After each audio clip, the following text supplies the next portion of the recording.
কৃত্ৰিম বানৰ পৰা ডিব্ৰুগড়ে কিছু পৰিত্ৰাণ পালে যদিও এতিয়াও পানীত বুৰ গৈ থকা প্ৰতিটো পথ উপপথ আৰু ৰাষ্ট্ৰীয় ঘাইপথে লৈছে বিধ্বস্ত ৰূপ পৰিণত হৈছে মৰণ ফান্দলৈ। বিগত 12 দিনত পথত সৃষ্টি হৈছে একোটা পুখুৰী সদৃশ গাঁত। এয়া ডিব্ৰুগড়ৰ 37 নম্বৰ ৰাষ্ট্ৰীয় ঘাইপথৰ দৃশ্য। পথ চোৱাৰ ঠায়ে ঠায়ে সৃষ্টি হৈছে বৃহৎ গাঁতৰ। বৰষুণৰ পানী জমা হৈ মৰণ ফান্দত পৰিণত হ'বলৈ ধৰিছে পথটো, যাৰ বাবে জীয়াতো ভুগিব লগা হৈছে সৰ্বসাধাৰণ ৰাইজে। পানীৰ ফলত আচলতে বুৰ গৈ আছিল আৰু আপোনালোকে সকলোৱে জানে, আমি সকলোৱে সংবাদ মাধ্যমতো দেখিছোঁ, সকলোৱে দেখিছে, সংশ্লিষ্ট বিভাগ তথা ৰাজ্য চৰকাৰেও দেখিছে যে ডিব্ৰুগড়ৰ অৱস্থা কি হৈছিল। এতিয়া কৃত্ৰিম পানীৰ পৰা ডিব্ৰুগড়বাসী উপশম হ'ল যদিও কিন্তু ডিব্ৰুগড়ৰ যিসমূহ ৰাজপথ, যিহেতু ডিব্ৰুগড়ৰ সমূহ ৰাজপথ বাট উপপথ পানীৰ তলত বুৰ গৈ আছিল আৰু পানীৰ তলত বুৰ গৈ থকাৰ ফলত ডিব্ৰুগড়ৰ এতিয়া ৰাজপথ নহয়, এতিয়া মৰণ ফান্দলৈ আচলতে পৰিণত হৈছে ৰাজপথসমূহ। আপুনি দেখিছে দৈনিক দিনে দিনে প্ৰতিদিনে আচলতে 5ৰ পৰা 10টাকৈ ডিব্ৰুগড়ত এতিয়া দুৰ্ঘটনা সংঘটিত হ'বলৈ ধৰিছে ৰাজপথত। কেৱল ৰাষ্ট্ৰীয় ঘাইপথেই নহয়, ডিব্ৰুগড় পৌৰ নিগমৰ অন্তৰ্গত প্ৰতিটো ৱাৰ্ডৰে মূল পথসমূহৰ লগতে উপপথসমূহৰো অনুৰূপ অৱস্থা।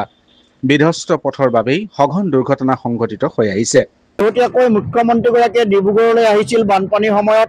শেহতীয়াকৈ ডিব্ৰুগড়ৰ অভিভাৱক মন্ত্ৰী ৰঞ্জিত দাস ডাঙৰীয়া ডিব্ৰুগড়লৈ আহিছিল বানপানীৰ সময়ত।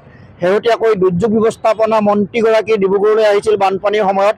তেওঁলোকে তেতিয়া আশ্বাস দিছিল যে ডিব্ৰুগড়ত পানী শুকোৱাৰ লগে লগে আমি সংশ্লিষ্ট বিভাগৰ জৰিয়তে আমি যিসমূহ ৰাজপথ আচলতে মৰণ ফান্দলৈ যিসমূহ গাঁতৰ সৃষ্টি হৈছে সেইসমূহ আমি ব্যৱস্থা গ্ৰহণ কৰিম, জনসাধাৰণৰ কাৰণে যাতায়াতৰ কাৰণে সুচল ব্যৱস্থা কৰিম।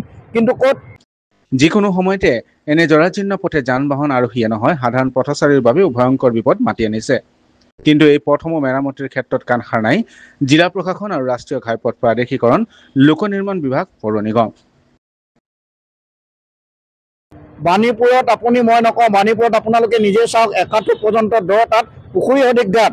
আৰু শেহতীয়াকৈ বিভিন্নজনে সমালোচনা কৰাৰ পাছত, অভিযোগ উত্থাপন কৰাৰ পাছত, দুৰ্ঘটনা সংঘটিত হোৱাৰ পাছত এতিয়া আমি কিছু সময় পূৰ্বে দেখিছোঁ তাত বালি দি বস্তা দি পিনি কিছু তেওঁলোকে ফিল আপ কৰিবলৈ যত্ন কৰিছে।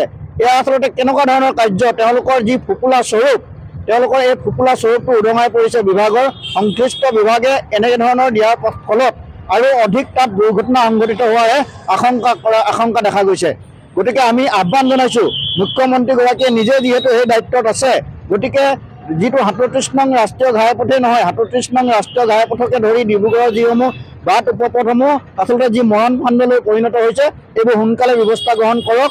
অন্যথা কিন্তু ডিব্ৰুগড়ত এনেধৰণে যাতায়াতৰ কাৰণে কোনো এটা পথ উপযোগী হৈ থকা নাই।